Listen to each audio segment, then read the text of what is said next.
हाँ देखो दीपक चौरसिया जी, आपको बता दूं कि हमने तो भारतीय जनता पार्टी और भारतीय जनता पार्टी की सरकारों ने प्रैक्टिकल काम किया है। हम उत्तराखंड राज्य के अंदर हमारे माननीय मुख्यमंत्री पुष्कर सिंह धामी जी ने इसीलिए मदरसों को आधुनिक एजुकेशन से जोड़ा, मॉडर्न एजुकेशन से जोड़ा, ताकि ये बच्चे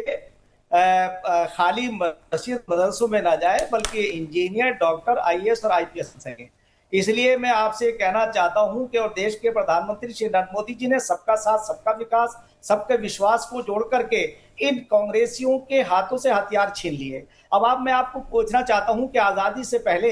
जब हम यहाँ गुलाम थे तो हिंदू और मुसलमान इनकलाब जिंदाबाद और वंदे मातरम कह करके अपनी अपनी जानों का बलिदान दिया करते थे। अब आपको ये बता दें कि किस तरह से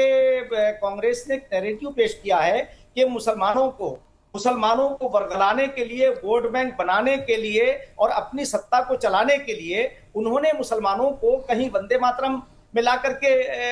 उलझा दिया और कहीं आरएसएस और बीजेपी से डरा करके उन्हें वोट बैंक बनाया। मैं तो सीधा मुसलमानों से ये कहना चाह रहा हूं कि अगर इसकी डेफिनेशन को समझ लें तो वंदे मातरम का मुसलमानों से कोई टकराव है ही नहीं। अरे माँ तुझे सलाम, हम तेरी परिक्रमा करते हैं, हम तुझे तेरी रेस्पेक्ट करते हैं। और देश के अंदर जितनी जितनी भी चीजें हैं, जितनी नदियां हैं, नाले हैं, जितना यहाँ यहाँ सब्जा है और जो कुछ यहाँ सारी चीजें मुझसे सर बता चुके हैं, तो मैं आपसे ये बात कहना चाह रहा हूँ दीपक चौरसिया जी